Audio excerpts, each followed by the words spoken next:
Na Bledu so v mesecu juliju organizirali potapljaški dan, prvič namenjen ženskim potapljačicam. Med potapljačicami, ki so se zbrale v Veliki Zaki, je bila tudi Julija Zorko.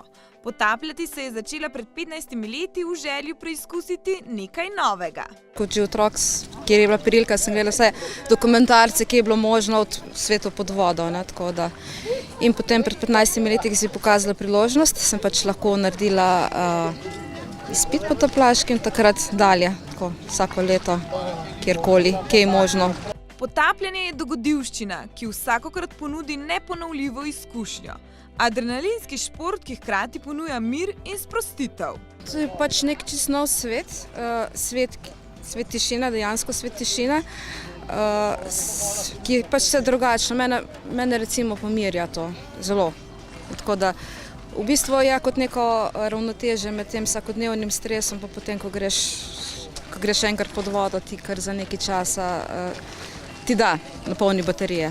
Enake občutke ob potapljanju doživlja tudi Nadja Koren, ki je svojo potapljaško pot začela pred 5 leti. Recimo, jaz počutim en tak mirnost, tako tisto, ki se poveže z naravo. Res je super, meni osebno, da je en tak v stresnem življenju eno tako milino, mirnost, sprostitev. Za potapljanje je navdušil Matjaž, inštruktor potapljanja, ki pravi, da ko enkrat začneš s potapljanjem, te to zasvoji in brez tega pač ne moreš živeti. Potapljanje je kot stikalo. Če te prime je ena, če te ne prime je nič. Ni nekega vmesnega območja, saj za mene kot inštruktorja, pa tudi jaz osebno sem pač ljubitelj potapljanja, velik bom rekel.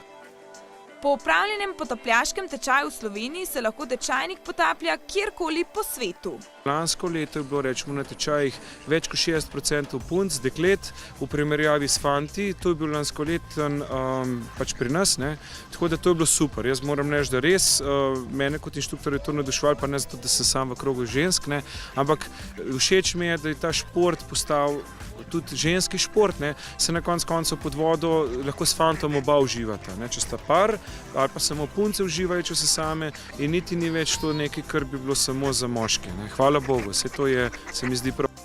V ozadju prvega blejskega dneva potapljačic stoji PADI, največja potapljaška šola na svetu. S tem dogodkom želijo ženske spodbuditi k potapljanju.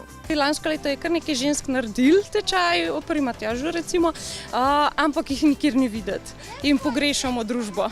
Tako da bi radi spodbudili to, da bi jih bilo še več, ker pretežno je to moški šport. In s takšnimi dogodki se trudijo, da temu ne bo več tako. Združili so prijetno s koristnim. Poleg druženja in izmenjave izkušenj potapljačic in potapljačev, ki so jim pri prvem dogodku še priskočili na pomoč, so organizirali tudi tečaj prve pomoči in čistilno akcijo. Očistili so del obale v Veliki Zaki do globine 8 metrov. Potem je bil čas za skupno kosilo, popoldne pa še enkrat za tisto, kar vsi zbrani počnejo najraje – za potapljanje.